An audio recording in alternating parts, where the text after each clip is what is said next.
DMTV, Billy Kamalo Banaibele.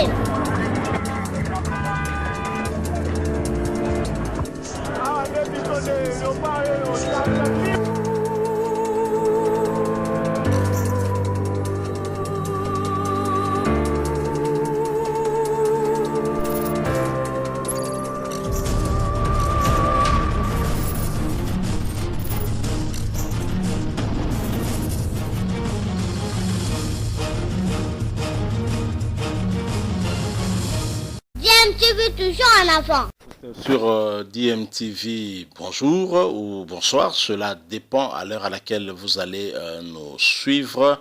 L'actualité, vous le savez, reste toujours dominée par cette pandémie à coronavirus. Nous sommes fait un devoir de vous rappeler, de nous rappeler à nous tous, de continuer à respecter des mesures barrières afin de faire barrage à la propagation de cette maladie qui malheureusement continue, en tout cas à prendre de l'ampleur. L'actualité, c'est aussi, vous le savez, sur le plan politique, l'élection du premier vice-président de l'Assemblée nationale en remplacement de l'ancien Jean-Marc Kabound qui avait été déchu, vous vous souviendrez, à la suite de la pétition qui avait été lancée contre lui par le député national MLC Jean-Jacques Mamba. L'élection aura certainement lieu le 12 juin prochain et vous le savez, l'UDPS qui avait refusé dans un premier temps de présenter un candidat en remplacement de Jean-Marc Kabound. Il vous souviendra qu'en date du 2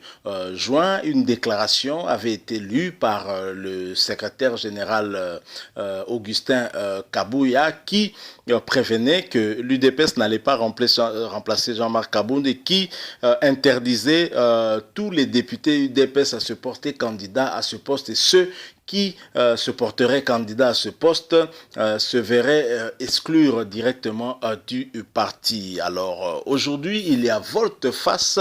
Nous voyons l'UDPS finalement déposer la candidature d'un député de l'UDPS justement pour remplacer Jean-Marc Kabound. Sa candidature fait partie des 16 candidats pour remplacer justement Jean-Marc Kabound à ce poste de premier vice-président de l'Assemblée nationale. Je vous propose de suivre la déclaration de Augustin Kabouya quant à ce, et ensuite nous revenons pour faire une petite analyse en rapport avec cette situation. Je rappelle que vous suivez DMTV. Si vous êtes déjà abonné, merci. Si vous ne l'êtes pas encore, cliquez pour vous abonner. N'oubliez pas de cliquer sur la cloche juste à côté.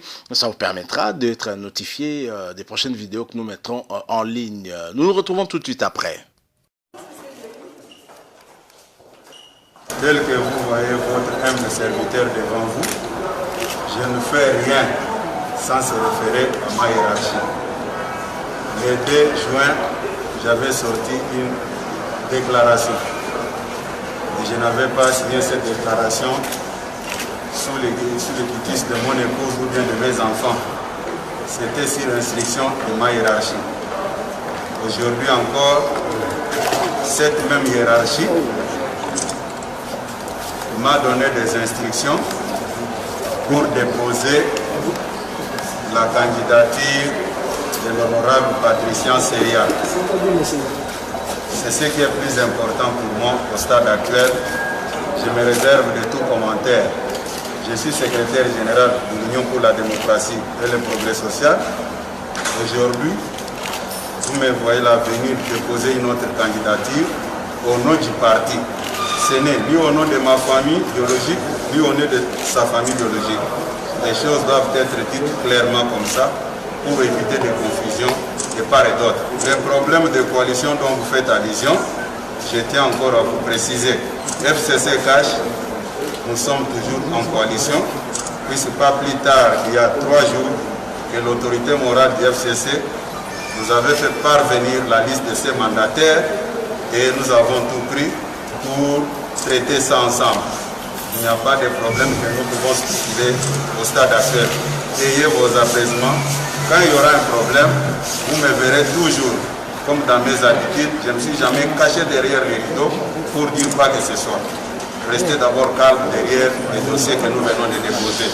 Le reste de la coalition, ce n'est pas d'actualité pour le moment. Ce qui est plus important, c'est le dossier que nous venons de déposer. Vous venez de suivre là Augustin Kabouya, secrétaire général de l'UDPS, qui en fait a fait cette déclaration après avoir déposé officiellement la candidature de l'honorable Patricia Nseya, honorable élu sur la liste UDPS, pour remplacer Jean-Marc Kabound à ce poste de premier vice-président de l'Assemblée nationale. Il y a donc volte-face de la part de l'UDPS. Même vous l'avez suivi, Augustin Kabouya, comme à son habitude, a voulu faire une mise au point, faisant référence à sa déclaration du 2 juin où il prévenait que l'UDPS n'allait pas présenter une candidature en remplacement de Jean-Marc Kabound et que Jean-Marc Kabound devait être réhabilité à son poste de premier vice-président. Et donc, aucun député ne pouvait présenter sa candidature à ce poste au risque de se voir exclure du parti. Alors Augustin Kabouya nous dit qu'il ne fait rien sans se référer à sa hiérarchie. Donc la déclaration lue le 2 juin ne l'a pas été au nom de sa famille ni en son nom personnel, mais bien au nom de la hiérarchie, de même que la déclaration d'aujourd'hui, après avoir déposé officiellement la candidature de l'honorable Patricia Nseya, ne vient pas de lui, mais toujours de sa hiérarchie. Alors nous nous posons la question de savoir de quelle hiérarchie parle Augustin Kabouya. Est-ce que c'est le président ad interim Jean-Marc Kabound ou c'est peut-être le président Fathi? Certaines indiscrétions ont dit que le président Fathi serait en tout cas intervenu afin que l'UDPS puisse finalement déposer une candidature et donc changer ce qui a été une décision qui certainement ne pouvait pas faire aussi les affaires de l'UDPS. Finalement, l'UDPS,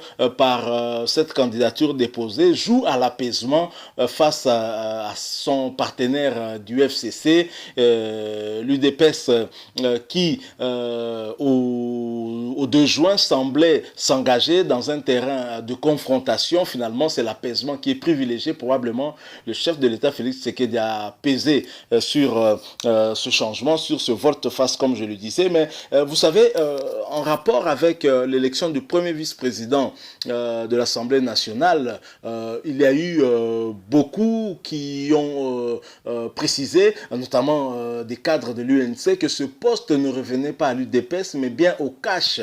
Étant donné que nous sommes dans une coalition FCC-CACH, le poste de premier vice-président ne revient pas nécessairement à l'UDPS, ça revenait au CACH. Et que si l'UDPS ne présentait pas une candidature, l'UNC pouvait être en droit aussi de présenter une candidature qui pourrait représenter le CACH. On avait là en tout cas un conflit que nous sentions venir déjà au sein de la coalition CACH, entre l'UDPS et l'UNC, mais également dans la grande coalition FCC-CACH. Mais finalement, l'UDPS a joué à l'apaisement pour apaiser tous les esprits et éviter la confrontation. De même, dans le CACH aussi, l'UNC a joué aussi à l'apaisement à la demande de son président Vital Kamerhe. Une réunion a été organisée ce jour, une réunion de la direction politique nationale du parti qui a accouché en tout cas de ce communiqué qui en fait finalement soutient la candidature de l'UDPS, la candidature de Patricia Nseya, et l'UNC s'est désengagé, a dit ne pas présenter une candidature à ce poste car le poste de premier vice-président de l'Assemblée nationale revenait à son partenaire l'UDPS. Donc que ce soit au niveau de l'UNC, Vital Kamerhe joue à l'apaisement aussi et évite une confrontation contre son partenaire qui ne serait à l'avantage certainement de personne, mais également au niveau de l'UDPS il y a l'apaisement aussi. Vous avez d'ailleurs suivi Augustin Kabouya qui finalement dit qu'il n'y a aucun problème au sein de la coalition avec le FCC, que tout se passe pour le mieux. Alors qu'est-ce qui justifie ce changement de de cap de la part de ces cadres et autorités de l'UDPS qui s'étaient montrés plutôt très arrogants au lendemain de la destitution de Jean-Marc Kabound à ce poste de premier vice-président de l'Assemblée nationale. Dans un premier temps, Jean-Marc Kabound va lancer un message comme quoi il sortait de ce poste-là la tête haute, mais après on s'en a senti comme un esprit revanchard et donc avec cette déclaration du 2 juin qui interdisait aux autres membres de l'UDPS, notamment les honorables députés, de montrer en tout cas leurs ambitions pour remplacer Jean-Marc Kabound. Et voilà qu'aujourd'hui il y a un rétro-pédalage de la part de l'UDPS, mais Augustin Kabouya a voulu se dédouaner en disant que toutes les déclarations qu'il fait, c'est en référence à sa hiérarchie et donc ça ne vient pas de lui. Et c'est la même hiérarchie qui lui avait demandé